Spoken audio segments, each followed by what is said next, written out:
Hello, I'm Ed Easterling, owner and manager of the Crestmont Farm family. There are 3 adjacent properties that all share the Crestmont name. Crestmont Farm is the timber operation, Crestmont Ranch is the primary base of the cattle operation, Crestmont Land Trust is the public natural area that provides community recreation, education, research, and habitat management. We're located 3 miles west of Corvallis, 2 miles north of Philomath, and about a mile or so east of Kings Valley Highway and the town of Wren.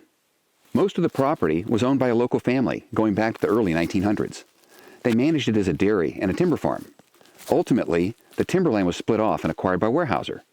That was the initial 800 acres purchased by Crestmont Farm in 2005. In 2010, Crestmont Ranch reunited the 500 acres of cattle grazing. Crestmont Land Trust was formed in 2012, and other adjacent properties have been included over the years. We now total about 1,600 acres. The main objective of the timber farm is to integrate agricultural production with habitat management. We seek to concurrently produce income while also enhancing habitat for native plant species, wildlife, and people. If I had to sum it up in 2 words, I'd say integration and diversity. The reason that I enjoy owning this particular forested property is that it provides the challenge and opportunity of concurrently creating value financially and ecologically.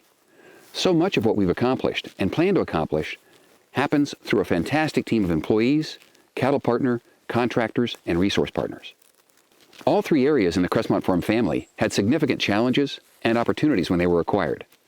The young plantations required interplanting and herbicide work. Over the next few years, we'll start commercially thinning.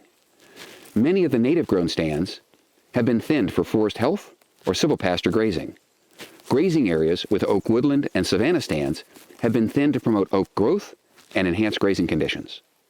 Crestmont Land Trust has been thinned, planted, sprayed, and opened with trails. We try to showcase some of the benefits of pairing sustainable forestry and ecological management.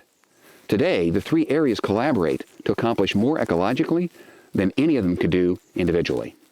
At the Land Trust, we rocked a series of old logging roads and then connected those with trails and to create a network to carry people through the forest, the woodlands, and the meadows, so they could have a kind of a multi-dimensional experience with nature and habitat and the various resources that are available there. We've collaborated on numerous projects with resource partners.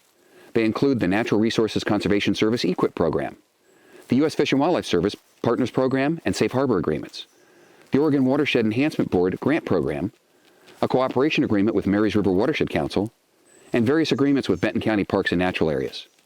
Almost all the projects enhanced some aspect of ecology: natural plantings, oak habitat thinnings, fish habitat, endangered butterflies, wildlife habitat, invasive vegetation control, etc.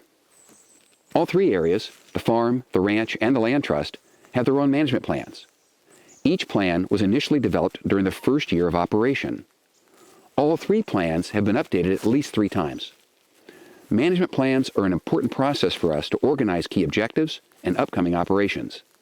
They also help us to learn from the most recent operating period. We're also a certified tree farm. That's important because it signifies to the community that we're comprehensive in our approach to forestry. As for resource considerations and challenges, we managed to promote and protect 2 endangered species of butterfly, an at-risk ground nesting bird, and a legacy spotted owl site. We've replaced and repaired culverts to open fish passageways. Because of our cattle grazing, over at the ranch we actually have one of the largest populations of Oregon vesper sparrow. The cattle graze the grass because of the system we use, intense rotational grazing, to a level that is perfect for the birds to be able to nest, but not so high that they get lost. One of the more significant challenges with the timber operation has been the age class profile on the farm. 15 years ago, we started with 2/3 of the timber being less than 10 years old, and the other third mostly 60 to 90-year-old naturally grown forests. Crestmont Land Trust hosts periodic education tours with large and small groups. The tours are primarily focused on the Land Trust's forestry, habitat grazing, and native planting activities. I'm honored to be Benton County Tree Farmer of the Year 2020.